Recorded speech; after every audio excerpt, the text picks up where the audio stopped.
महाराष्ट्र संकट, सरकार बचेगी कि गिरेगी। कहां जाएंगे 40 विधायक? क्या हुआ जब गुवाहाटी से भागकर निकला एक विधायक? क्या है दल बदलू कानून? क्या देश की जो स्थिति है, देश की सरकारों की जो स्थिति है, राज्य सरकारों की जो स्थिति है, वो बुरी तरीके से चरमरा गई है? क्या हो रहा है इस देश को? क्या हो गया है इस देश को?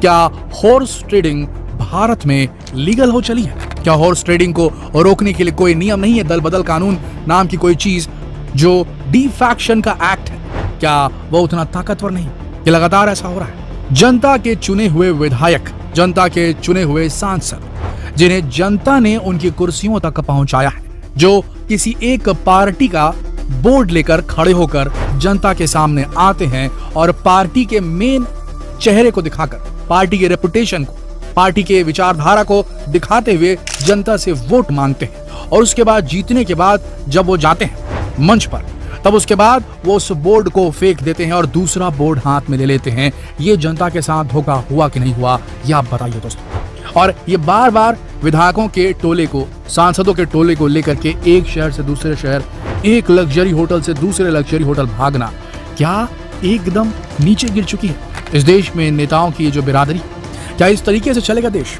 टीवी चैनल्स पे दिखाया जा रहा है कि इस तरीके से बागी हो चुके विधायकों में से एक विधायक भाग कर आ गया गुवाहाटी से, और वो टीवी चैनल के सामने बोल रहा है किस तरीके से उसके साथ में उसे जबरन अगवा करके ले गया। एक पार्टी विशेष ये कह रही है कि इसे जबरन अगवा करके ले जाया गया था और उसके बाद ये किसी तरीके से वहां से बच गया है। उसे पार्टी के अगेंस्ट जाने के लिए कहा जा रहा था और वहां से भागकर आ गया, ये बात बताई जा रही है। लेकिन उसके बावजूद टीवी चैनल्स पे क्या चल रहा है कि सरकार बचेगी कि जाएगी? किसकी सरकार बनेगी? इसकी सरकार बनेगी कि उसकी सरकार बनेगी? वो जो विधायक बोल रहा है कि उसके साथ जो हुआ है, उसको जो अपहरण हुआ है, उस पर कोई बात नहीं की जा रही। क्या ये ऐसा ही चलता रहेगा? क्या है ये हॉर्स ट्रेडिंग? कहां से आई है टर्म? और भारत में क्या ये लगातार चलता रहेगा? देखिए, हॉर्स ट्रेडिंग जो ये शब्द है, ये 19वीं शताब्दी में यूज किया जाता था, जब लोग, व्यापारी जो है, अरबी घोड़ा खरीदने के लिए अरब देशों में जाया करते थे, वहां से ताकतवर अरबी घोड़े खरीद कर लाते थे। तब उस वक्त जिसके पास बेहतर घोड़ा होता था, वो ही सबसे बड़ा आदमी बनता था, और अच्छा घोड़ा खरीदने के लिए तमाम तरीके के दांव पेच इस्तेमाल करने पड़ते थे। जब डीलिंग की जाती थी, सौदा किया जाता था, अलग अलग तरह की चीजें ऑफर की जाती थी बेचने वाले को, ताकि वो मुझे बेचे, उसे ना बेचे, और उस चक्कर में घोड़ों की खरीद होती थी। इस चक्कर में होता यह था कि घोड़े का मालिक जो होता था, उसे कुछ लोग एडवांस पैसे देकर या ज्यादा लालच देकर घोड़ों को बाजार में आने से पहले ही गायब करवा देते थे या छिपवा देते थे, और उसके बाद हॉर्स ट्रेडिंग हुआ करती थी। वैसा ही कुछ हो रहा है भारत देश में आजकल। हॉर्स ट्रेडिंग, ये टर्म वहीं से चालू हुआ। जिसके पास ज्यादा घोड़े यानी कि विधायक सांसद होंगे, उसी की सरकार बनेगी, और इसके लिए उनकी बिक्री की जा सकती है, उन्हें खरीदा और बेचा जा सकता है। ये भूल चुके हैं लोग कि जिन घोड़ों पर यह दांव लग रहा है, वो घोड़े जनता के मत से, जनता के वोटों से, उन्होंने जनता को एक चेहरा दिखाया, अपना एक पार्टी का वो दिखाया मैनिफेस्टो, और उसके आधार पर उन्होंने जनता का विश्वास जीता, उनका वोट लेकर के वो आए हैं, और उसके बाद जनता का विश्वास के साथ वो पूरी तरीके से विद्रोह करते हुए, आत्मघात करते हुए, उनका विश्वासघात करते हुए उनके साथ में वो दूसरी पार्टी ज्वाइन कर लेते हैं। तो ये जनता के साथ हुआ कि नहीं? गद्दारी हुई कि नहीं? इसके लिए लॉज बनाए गए, दल बदल कानून बनाया गया, एक्ट ऑफ डिफैक्शन बनाया गया 1985 में, उसे और संशोधित करके और स्ट्रॉन्ग किया गया। लेकिन उसके बावजूद तरीका खोज लिया जाता है और हॉर्स ट्रेडिंग चलती है। वरना कोई विधायक क्यों अपनी पार्टी छोड़कर, जिसमें उसे एक अच्छा दर्जा प्राप्त है, वो छोड़कर दूसरी पार्टी में विलीन होना क्यों चाहेगा, जब तक उसे कुछ ऑफर नहीं किया जाएगा पैसों से, या फिर उसकी कमजोरी से उसको ब्लैकमेल नहीं किया जाए, तब तक वो क्यों अपनी पार्टी, रूलिंग पार्टी, सरकार जो चल रही है, उसे छोड़कर क्यों जाएगा? या तो लालच की वजह से जाएगा, या तो पैसों की वजह से जाएगा, या तो फिर उसके किसी कमजोर नफ्स को अगर पकड़ लो अपोजिशन पार्टी, तो वो जाएगा। आप समझ रहे हैं हम क्या कहना चाह रहे हैं? लेकिन इसे चोला पहना दिया जाता है दल बदल को कि वैचारिक मतभेद हो रहे हैं, हमारे हिसाब से पार्टी नहीं चल रही है, और उसके बाद हॉर्स ट्रेडिंग की जाती है।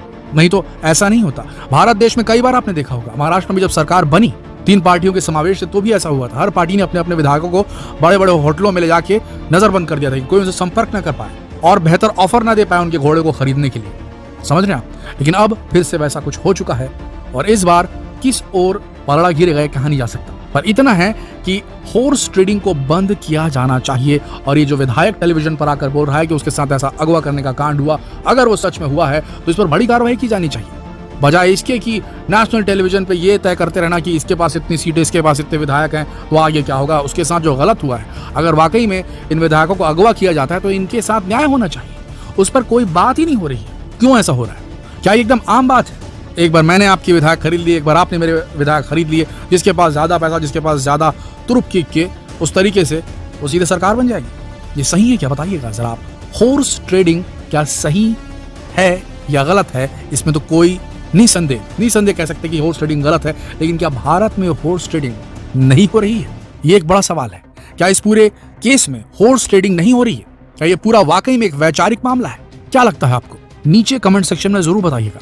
वैसे आपको बता दें, ब्रोकन न्यूज नाम का एक टीवी सीरीज टेलीकास्ट हो रहा है ZEE5 प्लेटफॉर्म पर, और उस वेब सीरीज के अंदर बताया गया कि रिपोर्टर्स के हाथ एक ऐसा क्लू लगता है कि एक सरकार के पास में या सरकार के अंदर पावरफुल विधायकों की टीम के एक लीडर के पास में एक तरीका होता है।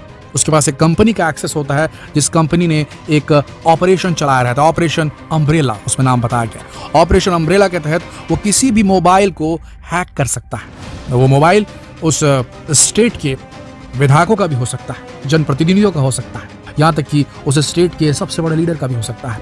और उसके बाद उस मोबाइल के माध्यम से उनकी पूरी जासूसी की जाती है, उनके लूप होल्स को पकड़ा जाता है कि कौन सी नब्ज कमजोर है सामने वाले की, क्या गलत काम कर रहा है सामने वाला, और उसके आधार पर उस पर या तो रेड की जाती है या उसके इस राज को फाश करने का उस पर दबाव दिया जाता है, ब्लैकमेल किया जाता है, और उसके चलते पार्टी छोड़ने के लिए उसे जो मन चाह करवाना चाहे, पार्टी अगेंस्ट बुलवाना है या पार्टी छुड़वाना है, मजबूरी में सामने वाले को ऐसा करना ही पड़ता है।